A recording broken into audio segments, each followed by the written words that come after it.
అందరికి నమస్తే. Cabinet full fledged cabinet గురించి ఇంకా 16 నెలల నుంచి మాట్లాడుతున్నాం మనం. ఆ ఎస్ఎల్బిసిలో చనిపోయిన 7 మందిని తీసుకురాలేకపోతున్న ప్రభుత్వం కనీసం క్యాబినెట్ సమావేశాలు, క్యాబినెట్ ఫుల్ ఫ్లెడ్జ్ క్యాబినెట్ కూడా పెట్టుకోలేకపోతుంది. అది ఎట్లయితే అసాధ్యంగా కనిపిస్తుందో, ఇప్పుడు క్యాబినెట్ రిషఫ్లింగ్ చేస్తారా లేకపోతే ఫుల్ ఫ్లెడ్జ్ క్యాబినెట్ పెట్టుకుంటారా, అది కూడా అసాధ్యం అన్నట్టుగా మారిపోయింది. ఇప్పటికే చాలా పండుగలు అయిపోయినాయి. దసరా అయిపోయింది, దీపావళి అయిపోయింది, సంక్రాంతి అయిపోయింది. ఇప్పుడు మళ్ళీ ఉగాది 30వ తారీఖు నాడు ఉగాది ఉంది. ఉగాదికి అటో ఇటో మళ్ళీ క్యాబినెట్ ఫుల్ ఫ్లెడ్జ్ క్యాబినెట్ పెడతారంటున్నారు. ఇప్పటికి మన దగ్గర 12 మంది సీఎంతో కలిసి క్యాబినెట్ ఉంది. ఇంకొక 6 సీట్లు ఖాళీగా ఉన్నాయి. అసలు ఎవరికి ఇవ్వాలి, ఎవరికి ఇవ్వకూడదు, ఇది ఒక పెద్ద అసాధ్యమైన వ్యవహారంగా మారిపోయింది. అసలు ఎందుకు ఇదంతా పెద్దగా రాచపుండులాగా కనిపిస్తుంది? ఎందుకు అధిష్టానం లేకపోతే ఇక్కడున్న కాంగ్రెస్ వాళ్ళు ఒక ఫుల్ ఫ్లెడ్జ్ క్యాబినెట్ పెట్టలేకపోతున్నారు? ఎందుకు భయపడుతున్నారు? ఎవరు భయపడిపిస్తున్నారు? అసలు ఏం జరుగుతుంది? ఒకవేళ క్యాబినెట్ పెడితే ఏం జరుగుతుంది? ఈ విషయం మీద మాట్లాడదాం. మీరు సిగ్నల్ టీవీని సంవత్సరం నుంచి మీ ఆదరాభిమానాలతో ముందుకు నడుస్తున్నాం విజయవంతంగా. ఈ వీడియో చూస్తున్న మీకు అందరికీ కృతజ్ఞతలు. సబ్స్క్రైబ్ చేసుకున్న వాళ్ళు సబ్స్క్రైబ్ చేసుకోండి. మనం ఇంకా మరింత ముందుకు పోయే అవకాశం ఉంటుంది. వార్తలకు పోతే మనం బోర్డు మీద చాలా ఫిగర్స్ రాసినాను నేను. ఇక్కడ చూస్తే జిల్లాకు ఏ జిల్లాకు ఎంతమంది మంత్రులు ఉన్నారు రాష్ట్రం. తర్వాత ఇప్పటి వరకు అసలు క్యాబినెట్లో ఈ సామాజిక వర్గాలకు, తర్వాత మైనార్టీ కూడా ఉంది ఇక్కడ, ఈ సామాజిక వర్గాలకు అసలు చోటు లేదు. మిగిలిన 6 సీట్లు ఉన్నాయి. చూస్తే వీళ్ళందరూ చాలా హూంకారాలు ఇస్తున్నారు. సీఎం రేవంత్ రెడ్డి మీద ఇస్తున్నారా, హైకమాండ్ మీద ఇస్తున్నారా తెలియదు, కానీ మాకు ఇయ్యకపోతే మా తడాకా చూపిస్తామని మాట్లాడుతున్నారు. నిన్న అసెంబ్లీ నడుస్తుంది కదా, అసెంబ్లీలో రాజగోపాల్ రెడ్డి ఏమన్నాడు? రాజగోపాల్ రెడ్డి ఖచ్చితంగా నాకు మంత్రి పదవి వస్తుంది, నేను మొత్తం రక్తం దారపోసి చెమట దారపోసి భువనగిరి ఎంపీని గెలిపించిన, నాకు మంత్రి పదవి ఇవ్వకపోతే అప్పుడు మాట్లాడదామంటున్నాడు. అది బెదిరింపో, హెచ్చరికనో, లేకపోతే ప్రేమతో కూడిన హెచ్చరికనో తెలియదు. కానీ రాజగోపాల్ రెడ్డి కాన్స్టిట్యూన్సీలో కూడా చెప్పుకుంటున్నాడు, నాకు మంత్రి పదవి వస్తుంది, నేను మంత్రి అవుతున్నాను. ఆల్రెడీ వాళ్ళ అన్న కోమటిరెడ్డి వెంకరెడ్డి మంత్రిగా ఉన్నాడు. ప్లస్ మల్రెడ్డి రంగారెడ్డి అయితే ఏకంగా అసలు ఈ రేవంత్ రెడ్డి నమ్ముకుంటే లాభం లేదు, విజయశాంతి ఢిల్లీ పోయి ఢిల్లీలతో మాట్లాడి ఎమ్మెల్సీ తెచ్చుకున్నది, నేను కూడా ఢిల్లీకే పోతా, ఢిల్లీలతో మాట్లాడుకుంటా, నాకు ఖచ్చితంగా మంత్రి పదవి వస్తుంది. ఎట్లా హైదరాబాద్ రంగారెడ్డి అది కూడా ఉంది కదా. ఇప్పుడు హైదరాబాదు రంగారెడ్డి, వరంగల్ కాదు, నిజామాబాదు, ఆదిలాబాదు, ఈ జిల్లాలకు ప్రాతినిధ్యమే లేదు ఇప్పుడు క్యాబినెట్లో. కాబట్టి రంగారెడ్డి డిస్టిక్ కోటాలో నాకు వస్తుంది అని ఆయన కూడా గట్టిగా మాట్లాడుతున్నాడు. ఇంకా సుదర్శన్ రెడ్డి అయితే నిజామాబాద్ నుంచి ఎవరు లేరు, నేనే అని చెప్పుకుంటున్నాడు. ఫస్ట్ నుంచి పాపం చాలా సీనియర్ లీడర్, కానీ రేవంత్ రెడ్డి వెనక తిరుగుతున్నాడు, జస్ట్ మంత్రి పదవి కోసం తిరుగుతున్నాడు ఆయన. తర్వాత బాలు నాయక్, దేవరకొండ బాలు నాయక్ అయితే మొన్న చాలా గట్టి మాట మాట్లాడారు. ఏమన్నానంటే, కేసీఆర్ క్యాబినెట్లోనే సామాజిక న్యాయం ఉండే, అన్ని సామాజిక వర్గాలకు ఆ క్యాబినెట్లో అవకాశం ఇచ్చిండ్రు, కానీ మా గవర్నమెంట్లో సామాజిక న్యాయం లోపించింది. అసలు ఇప్పటిదాకా జిందగీలా ఎస్టీ మంత్రి లేకుండా క్యాబినెట్ లేదు, కానీ 16 నెలలకెళ్ళి ఎస్టీ లేకుండానే క్యాబినెట్ నడుస్తుంది, ఖచ్చితంగా ఎస్టీలకు ఇవ్వాలి, అది నాకే ఇవ్వాలని చెప్పి బాలు నాయక్ అంటుండు. ఈ పక్క ఆల్రెడీ రాజగోపాల్ రెడ్డి నల్గొండ జిల్లానే, ఉమ్మడి నల్గొండ జిల్లా, బాలు నాయక్ ఉమ్మడి నల్గొండ జిల్లానే. ఉమ్మడి నల్గొండ జిల్లాలో ఆల్రెడీ 2 ఉన్నారు, ఉత్తమ్ కుమార్ రెడ్డి అండ్ కోమటిరెడ్డి వెంకటరెడ్డి. కోమటిరెడ్డి వెంకటరెడ్డి ఉన్నాక కోమటిరెడ్డి రాజగోపాల్ రెడ్డి రాకపోతే తడాకా చూపిస్తాను ఎందుకంటున్నా కూడా తెలియదు. ఇక ఆదిలాబాద్ కోటాలో వివేక్ వెంకటస్వామి గురించి స్పెషల్గా మాట్లాడుకోవాలి మనం. ఎందుకంటే ఆయన ఆల్రెడీ ఆయనకు ఎమ్మెల్యే టికెట్, ఆయన అన్నకో ఎమ్మెల్యే టికెట్, ఆయన కొడుక్కో ఎంపీ టికెట్ అయిపోయినాయి. వాళ్ళ ఇంట్లో ఉండే ఆ కుటుంబ సభ్యులకు అందరికి పదవులు అయిపోయినాయి. ఇప్పుడు మంత్రి పదవి కావాలంటుండు. కానీ ఇక్కడ ఏమైందంటే మంత్రి పదవి కాడ ఆదిలాబాద్ కోటాలో అడుగుతున్నాడు వివేక్ వెంకటస్వామి, కానీ మిగతా వాళ్ళు ఎవరు, ఇక్కడ ఉన్న శ్రీధర్ బాబు, తర్వాత బట్టి విక్రమార్క, వీళ్ళందరూ దామోదర్ రానరసింహ, ఇట్లాంటి వాళ్ళు అందరూ కలిసి ఏం చేస్తున్నారంటే ప్రేమ్ సాగర్ రావుకు, మంచిర్యాల ప్రేమ్ సాగర్ రావుకు ఖచ్చితంగా మంత్రి పదవి ఇవ్వాలి అని అడుగుతున్నారు. మంత్రి పదవి ఇవ్వాల్సిందే ప్రేమ్ సాగర్ రావుకు. ప్రేమ్ సాగర్ రావు కూడా అదే ఉన్నాడు, నాకు గనుక మంత్రి పదవి ఇవ్వకపోతే నేను ఎమ్మెల్యే పదవి రాజీనామా చేస్తా, బై ఎలక్షన్ వస్తే మీరు ఎవరిని పెట్టుకుని అంటున్నాడు. మంత్రి పదవి ఇవ్వకపోతే రాజీనామా చేస్తా అని ఆయన కూడా వార్నింగ్ ఇచ్చి పడేసిండు ఏకంగా. కాబట్టి ఈ వివేక్ వెంకటస్వామి ఏమవుతుందో తెలియదు.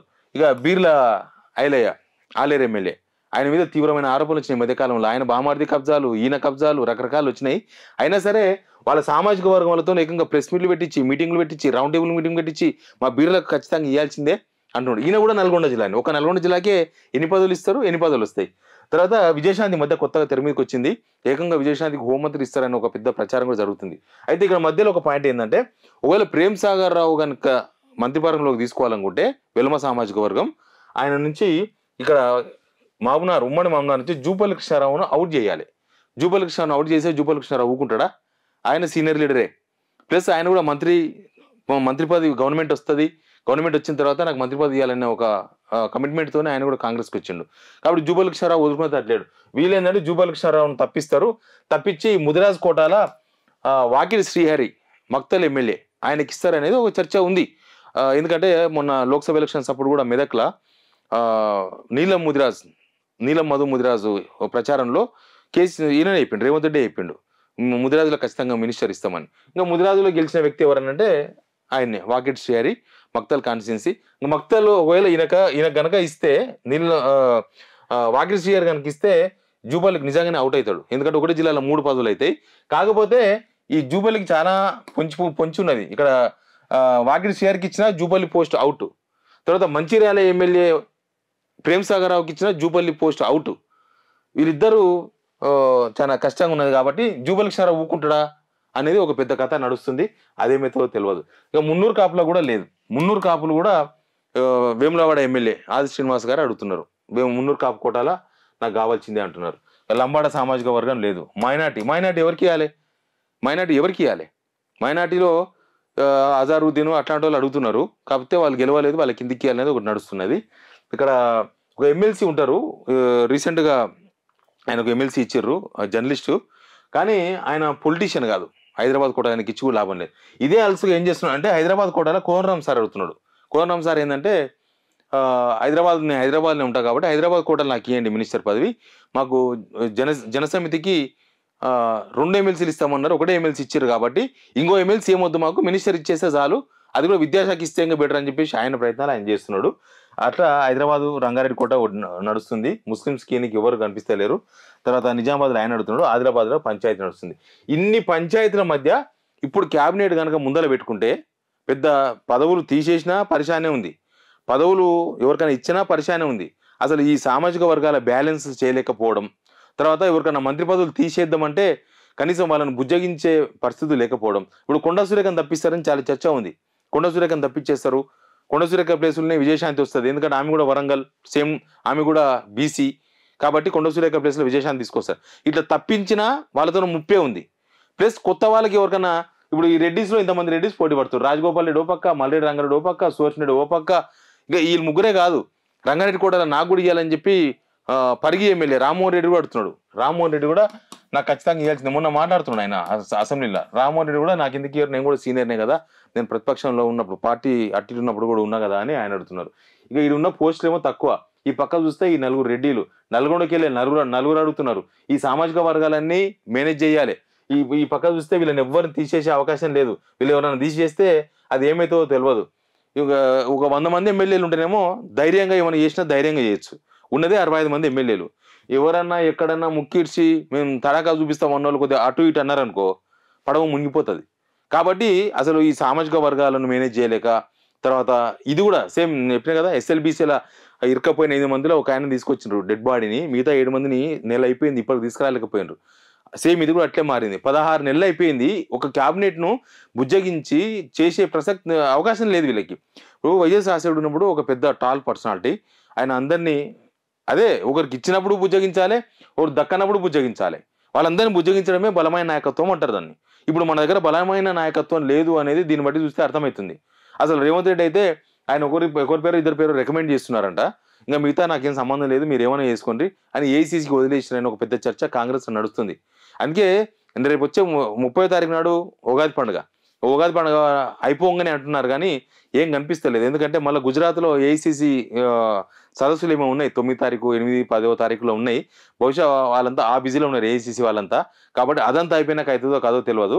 కానీ ఒక పడవ నడపాలంటే పడవలో నీళ్లు రాకుండా బ్యాలెన్స్ కరెక్ట్గా మనుషులు ఇటువైపు కూర్చున్నా కరెక్ట్గా పడవను నీళ్ళ మీద తేలాడుకుంటూ పోవాలి. ఎటువైపు బ్యాలెన్స్ అవుట్ అయినా ఆ పడవ మునిగిపోతుంది. ప్రస్తుతం ఆ దిశలో ఉన్నది కాంగ్రెస్. ఒక 16 నెలల నుంచి ఈ బ్యాలెన్స్ చేయలేని సిచ్యువేషన్లో ఉంటే వీరి పరిపాలన ఏం చేస్తారనే పెద్ద చర్చ కూడా ఉంది కదా ఆల్రెడీ. కానీ క్యాబినెట్లో ఆశలు పెట్టిన వాళ్ళందరూ ఇది చూస్తున్నారు. ఇవ్వకపోతే తరాక చూస్తున్నారు. రేవంత్ రెడ్డికి వార్నింగ్ ఇచ్చే పరిస్థితులు ఉన్నారు వీళ్ళందరూ. అంటే అసలు ఏమవుతుంది, ఏం కథ, ఇది చివరి దాకా పోతుందా ఈ పడవ, లేకపోతే మధ్యలోనే బొక్కలు పడతాయా? అసలు ఈ క్యాబినెట్ రిషఫ్లింగ్ జరిగితే అసంతృప్తులు ఎట్లాంటి రియాక్షన్ ఇస్తారు, ఎట్లా వాళ్ళ ప్రయత్నాలు ఉంటాయి, అసలు ఏం జరుగుతుంది ఒక పెద్ద చర్చ. దీనికి భయపడే ఈ రీషఫ్లింగ్ లేవు, లేకపోతే క్యాబినెట్ ఫుల్ గా పెట్టుకునే అవకాశం లేకుండా పోయింది. మొత్తంగా కూడా ఇది ఏమైతుందో అర్థమైతలేదు. 16 నెలలకెళ్ళి ప్రజాపాలన అని చెప్పుకుంటా, ఇంద్రమ్మ పాలన అని చెప్పుకుంటా, అసలు క్యాబినెటే లేకపోవడం ప్రజాస్వామ్యంలో అదొక ప్రజాపాలన చెప్పుకునే అవకాశం ఉందా? క్యాబినెటే లేకపోతే ఇంకెందుకు? అదొక ప్రభుత్వంలో అదొక body, head of the government కదా. ఆ సీఎం టీమే సీఎం నిర్ణయించుకోలేని సిచ్యువేషన్ ఉంటే ఇప్పటిదాకా పెట్టుకోకపోతే దాన్ని ఇంద్రమ్మ పాలన, ప్రజాపాలన, ఎన్ని పాలన చెప్పుకున్నా లాభం అయితే కనిపిస్తలేదు. బట్ వీళ్ళ పడవ ఏమైతుందో చూద్దాం మనం. Please subscribe signal TV.